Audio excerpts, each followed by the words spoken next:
Bonjour. Début janvier 2025, nous avons pu ouvrir un centre de formation par la grâce du Seigneur. Dans cette vidéo, nous allons vous expliquer et vous montrer en images comment cela a pu être possible. Depuis quelques années déjà, un des membres d'Espoir Éducation avait à cœur de mettre en place des projets éducatifs à Madagascar. Touchée par cette vision et bien consciente des besoins sur la grande île, sa maman a collecté des livres et des fournitures scolaires. Ainsi, plus de 250 kg de matériel éducatif sont arrivés à Tananarive fin juillet 2024. Le mois suivant, des unités centrales, du matériel éducatif et des dizaines de livres chrétiens ont été offerts par une association partenaire. Depuis, les dons matériels se sont multipliés et on continue d'affluer jusqu'à ce que l'équipe d'Espoir Éducation décide de rechercher un local permanent.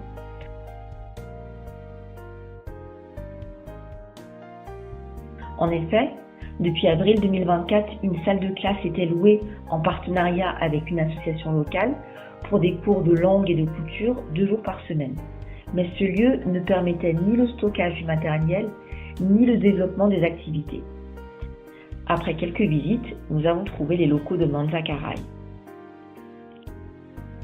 Fin novembre, nous avons signé un contrat de bail comprenant la location de 2 grandes pièces.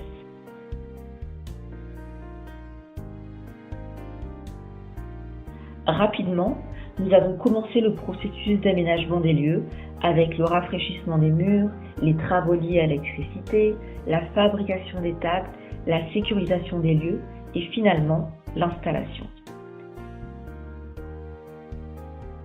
L'emménagement comportait la très longue étape de catalogage des livres, la mise en route des ordinateurs et la mise en place de la fibre pour l'accès à Internet. Une fois les locaux prêts à accueillir du public, nous avons organisé début décembre une réunion de présentation de nos activités. La semaine suivante, les élèves intéressés sont revenus passer des tests de langue et confirmer leur inscription. La rentrée a eu lieu la semaine du 6 janvier. Pour ce premier mois de cours, nous avons décidé d'ouvrir le centre 3 jours par semaine pour différentes formations gratuites. Nous proposons des cours de français pour différents niveaux.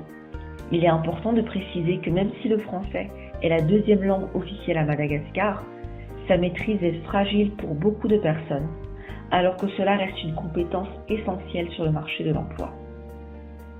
Nous offrons également un cours d'anglais pour débutants qui a beaucoup de succès et regroupe des élèves très motivés qui sont conscients de l'importance du plurilinguisme dans une société de plus en plus mondialisée.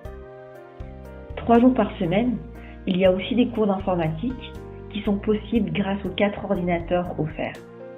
Même si le matériel reste limité, ce qui n'est pas idéal pour la pratique, les élèves sont très contents de cette formation. Certains n'avaient jamais touché un ordinateur avant de venir au centre.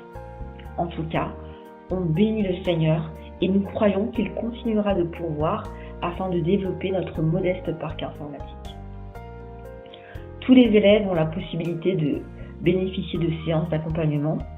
Ces temps individualisés ont pour but de les aider à définir plus précisément leurs projets d'avenir, que ce soit au niveau scolaire ou professionnel. On nous a donné près de 450 livres que nous avons pu regrouper dans 2 belles bibliothèques. Il y a des encyclopédies, des dictionnaires, des manuels scolaires pour différents niveaux, des romans, des livres pour enfants et de la littérature chrétienne. Avant ou après les cours, les élèves peuvent consulter les ouvrages sur place ou alors les emprunter pour leur plus grand plaisir. Encore merci au Seigneur pour les donateurs. À partir de février, nous ouvrirons le centre un jour supplémentaire pour proposer des cours d'alphabétisation. En effet, beaucoup d'enfants et d'adolescents n'ont pas pu suivre une scolarité continue par manque de moyens et n'ont pas pu développer de compétences en lecture et en écriture. Nous allons également organiser des temps d'accueil pour les bénéficiaires avec des cours d'éducation civique, des conseils sur la vie pratique et bien sûr le partage de la parole du Seigneur. Pour finir, nous voulons grandement bénir le Seigneur Yehoshua pour tout ce qu'il a fait, tout ce qu'il fait et tout ce qu'il fera encore, par sa grâce et pour sa gloire.